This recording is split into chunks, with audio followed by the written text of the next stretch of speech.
Greetings everyone, and welcome back to our online lecture series for CHE 2300. In today's lecture video we are going to be discussing what is referred to as the NTU method, or number of transfer units method. And you will see when we go through our example problem that the NTU method is most applicable when we have a heat transfer scenario. We have some heat exchanger, and then we change a particular parameter in our scenario, let's say the flow rate of the cooling stream, and we'd like to know, hey, now that we've changed this flow rate, what are the new exit temperatures of the hot and cold stream? And the NTU method is a very good approach to attacking these type of problems. And so it says here, oftentimes it is more convenient to use the NTU approach. Again, you'll see in the example problem when this NTU approach would be most applicable. And this NTU approach is based off this parameter here, the heat exchanger effectiveness. And this is the same term in our last lecture related to heating effectiveness, which we saw as an eta sub h. I'm sticking with the notation from the reference that I got these lecture notes from, or from where I took these lecture notes from. And so this heating effectiveness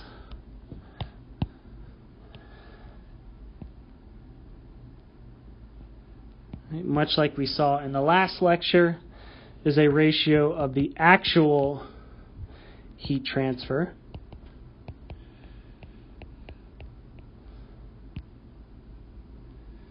to this maximum possible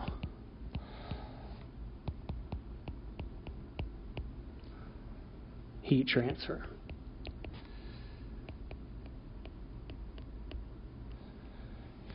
And so in our last lecture we saw this defined as the temperature change, the actual temperature change of the cold stream divided by the temperatures of the entering hot and cold streams. We'll see here that in the NTU approach, we actually need to determine which of our streams we are going to base our problem off of, and we'll see in a second what I mean by that. So here it says the denominator represents the condition where the exit temperature of the cold fluid equals the entrance temperature of the hot fluid. And that is to say the approach temperature at the end of the exchanger is 0, which we know can only occur if we have an infinite surface area. Okay, so the crux of this method is the first thing we need to do is define a capacity coefficient for each stream. So we can have a capacity coefficient for our hot stream, which is simply equal to the mass flow rate of the hot stream, the specific heat of the hot stream. That's going to be our capacity coefficient for the hot stream, and then we're going to have a capacity coefficient for our cold stream. Again, simply the mass flow rate of the cold stream and the specific heat of the cold stream. From a simple energy balance, we know that our heat transfer rate is going to be equal to that capacity coefficient. Let's just be general here. So m dot Cp multiplied by the temperature change of that particular stream. So in terms of our capacity coefficient, again, just a general C. We're not going to define whether we're talking about the hot or the cold stream just yet. And that is multiplied by the temperature change within that particular stream. Okay, so we can calculate our heat transfer by setting our two streams equal to each other. So m dot Cp times the delta T of our hot stream, again assuming some adiabatic process, that should be equal to the energy gained by our cold stream. And so everything up to this point should be no surprise. And it says from equation 4, the above equation, it is evident that the fluid undergoing the larger delta T will have a smaller capacity coefficient. Right? That is to say, for these two terms to be equal to each other, whichever one of those streams has the larger value of delta T, for those two terms to be equal, it must have a smaller value of the product of our mass flow rate and our specific heat. And it is determining which one of these streams has the smaller capacity coefficient, which helps guide us through this NTU method. We are going to denote this smaller capacity coefficient as C sub min. And so in the scenario where the cold stream has the minimum capacity coefficient, our heating effectiveness looks exactly like what we saw in the last lecture, where it is simply the temperature increase. Right, so exit temperature minus entrance temperature of the cold fluid divided by that maximum possible difference, which is equal to the entrance temperatures of our hot and cold streams. So this term right here is analogous to the eta sub h that we saw in the last lecture. On the other hand, if our hot stream is the stream that has our minimum capacity coefficient, then our heating effectiveness is defined as the temperature drop in the hot stream. So temperature entering and exiting the heat exchanger, and that again is divided by that maximum possible difference, which is the difference in the entrance temperatures of the hot and cold streams. So we can generally define our rate of heat transfer, our Q dot, as being equal to our heating effectiveness multiplied by our minimum capacity coefficient, and all of that is multiplied by that maximum possible difference, which is simply the difference between the difference in temperature between the entering hot stream and the entering cold stream, right? And so once we determine whether our cold stream or our hot stream has the minimum capacity coefficient, then that value of our heating effectiveness goes in to this equation right here. The denominators on these two terms are exactly the same, so that will cancel out the temperature difference that you see in the boxed-in equation and either leave us with the temperature rise of the cold stream or the temperature drop of the hot stream, simply depending on which one of those streams has our minimum capacity coefficient. So in this particular reference where I am taking these notes from, there's a lengthy derivation. You should go check it out if you want to know more about it. I'm just going to give you the punchline here. So for a counter current, and this is for a double pipe heat exchanger.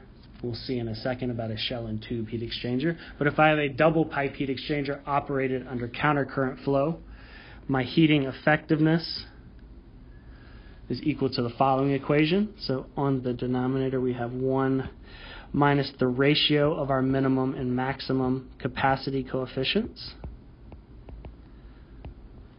All of that is multiplied by the exponential of the negative NTU, or number of transfer units, multiplied by 1 minus that ratio of our minimum and maximum capacity coefficients. On the numerator, we have 1 minus the exponential of that same term on the bottom, so negative NTU multiplied by 1 minus the ratio of our minimum and maximum capacity coefficients. So again, if we have a double pipe heat exchanger that is operated under countercurrent flow, we can use the following equation to determine the heating effectiveness. Conversely, if we have a double pipe heat exchanger that is operated under parallel flow or co-current flow, our heating effectiveness can be determined using the following equation. On the denominator, we have 1 plus that ratio of our minimum and maximum capacity coefficients. And then on the numerator, we have the exact same thing we have in the above equation, 1 minus the exponential of negative NTU, and this is multiplied by 1. In this case, I should correct myself, not exactly the same. as we see in the above equation. In this case, we have 1 plus this ratio of the minimum and maximum capacity coefficients. Okay, so again, these heating effectiveness equations are for double pipe heat exchangers. One operated in countercurrent and the other operated in parallel flow.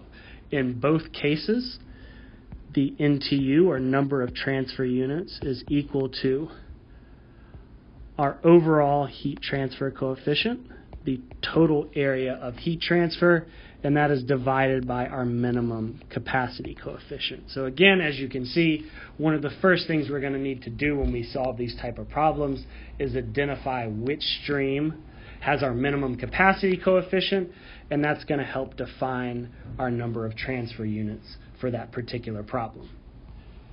Much like we saw in the last lecture with our F sub G correction factor, we can pull this heating effectiveness directly off a figure. And so you'll see over the next couple of pages figures that represent different heat exchangers. So on this page, you are looking at figures for double pipe, countercurrent, and co-current heat exchangers, where I have my heating effectiveness in percent on the y-axis, and I have my number of transfer units, or NTU, on the x-axis. And then you see lines in our figure. Those lines represent that ratio of our minimum and maximum capacity coefficients. And so on the left-hand side of your screen, you see the figure for countercurrent, and on the right-hand side of your screen, you see the figure for co-current flow. Continuing on, we have a figure for a shell and tube heat exchanger. In particular, this is a 1-2 heat exchanger because we have one shell pass and some multiple of 2 tube side passes. And again, we have our heating effectiveness on the y and our number of transfer units on the x. And the lines within the figure represent that ratio of our capacity coefficients. We also have an equation that we can use for this as well. It's a bit more complex than the two we've seen before, but I'll go ahead and write it out. So we have 2, that is multiplied by 1 plus our ratio of capacity coefficients, plus the square root of 1 plus that ratio squared.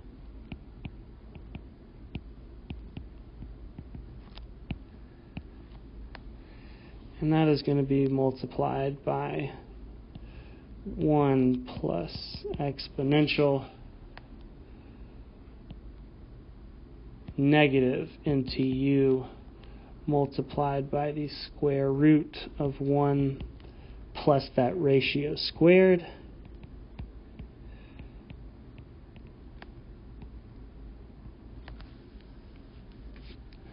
Let me close my exponential bracket, and then I have a denominator on this term as well.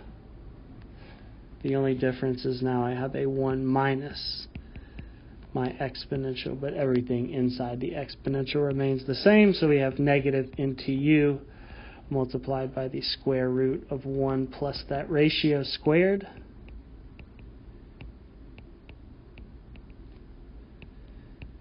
And let me close my bracket. And then I have all of that in my parentheses, which I have raised to the negative 1 power. So that is the full equation to actually directly calculate our heating effectiveness as opposed to pulling it from this particular chart. Moving forward, we have these same charts, much like we did in our last lecture, for cross-flow heat exchangers, one where we have both fluids unmixed and one where we have one fluid that remains unmixed. Again, we don't deal much with cross-flow heat exchangers. I just want to simply point out that these figures do exist for those types of heat exchangers as well. Okay, so let's move on to an example problem so you can better understand when the NTU method might be helpful. And the example problem says, suppose we have the same single-pass heat exchanger. This is incorrect. I believe we calculated this to be 1.98 meters squared. And this heat exchanger has an overall heat transfer coefficient of 250 watts per meter squared Kelvin.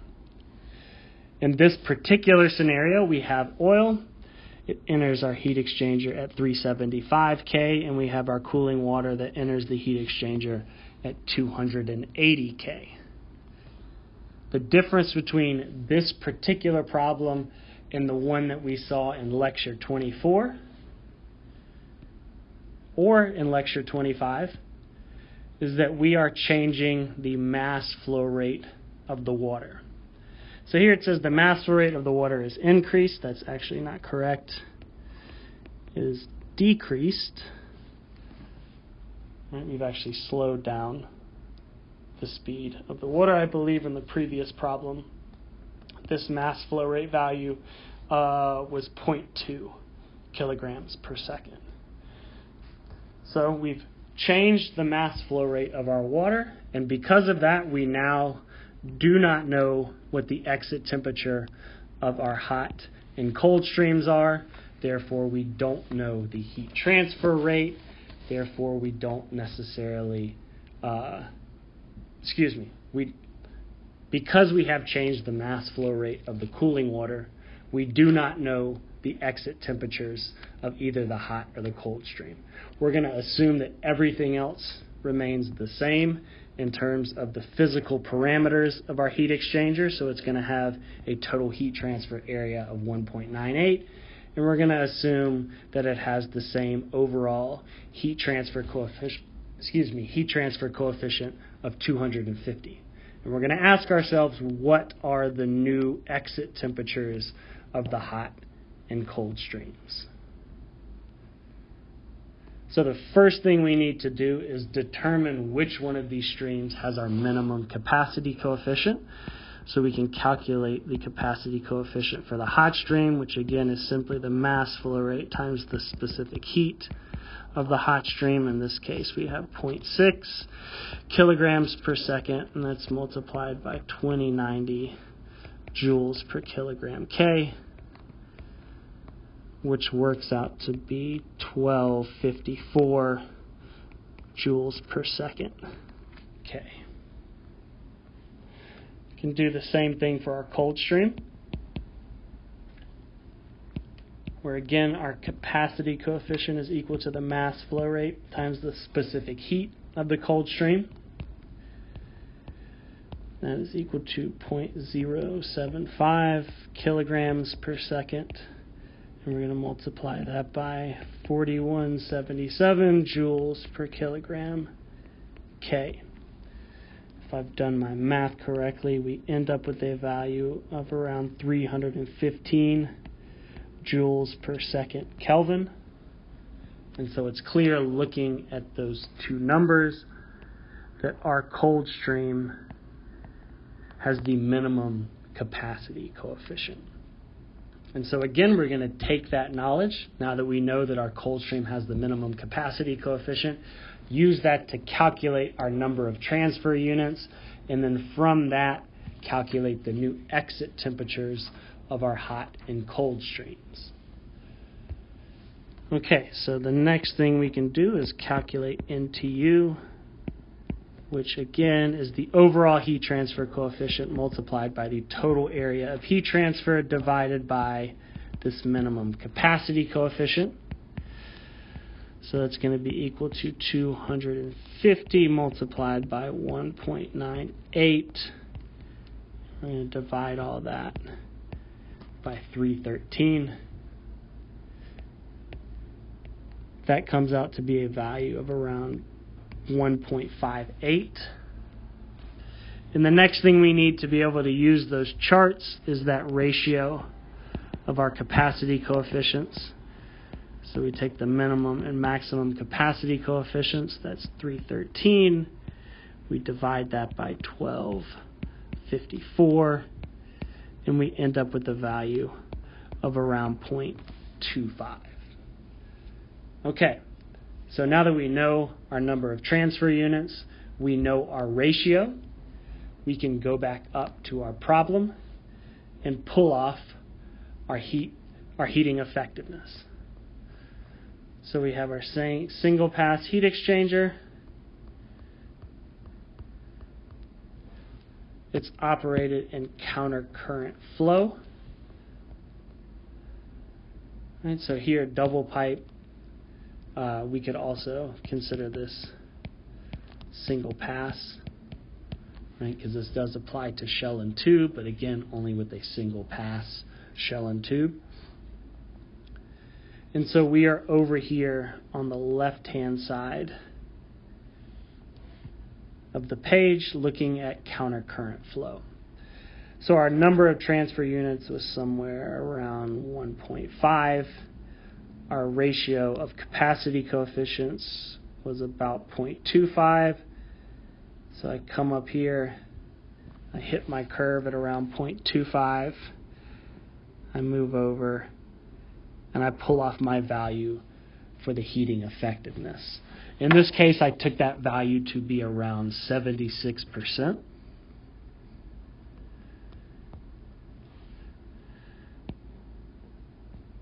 So from the chart, we get a value of 0.76 or 76%.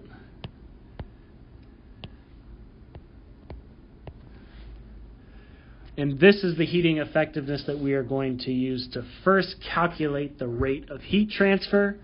And then once we know the rate of heat transfer, we will be able to calculate the exit temperatures of our hot and cold streams.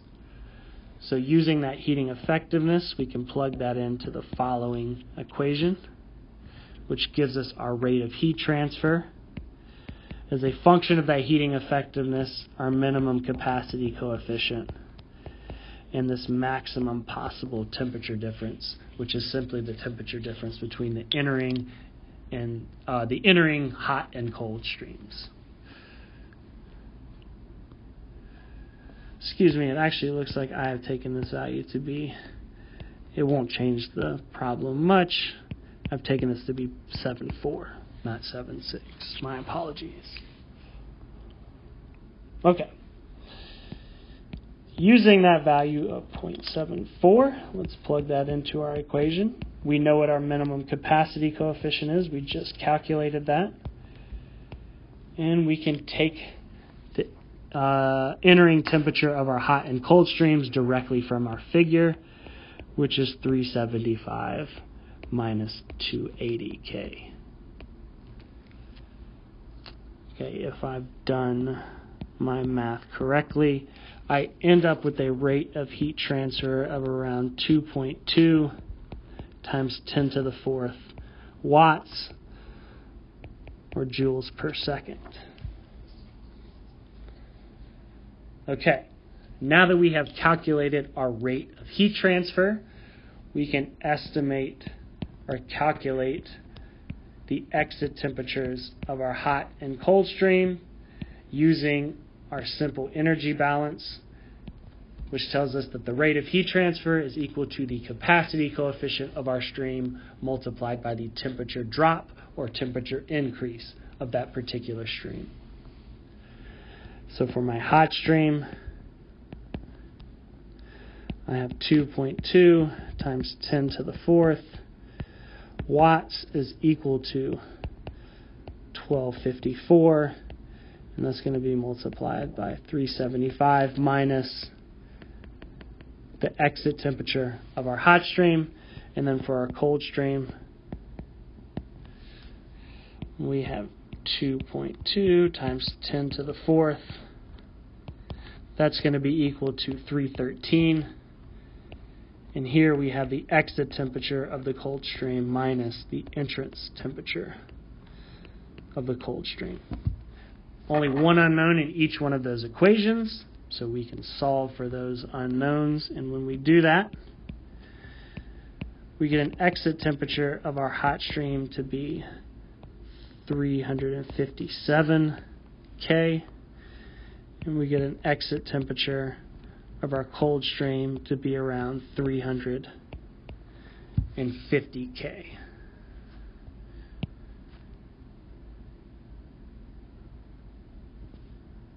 Okay, so hopefully that example problem gives you an idea of when the NTU method may be useful when trying to describe heat transfer.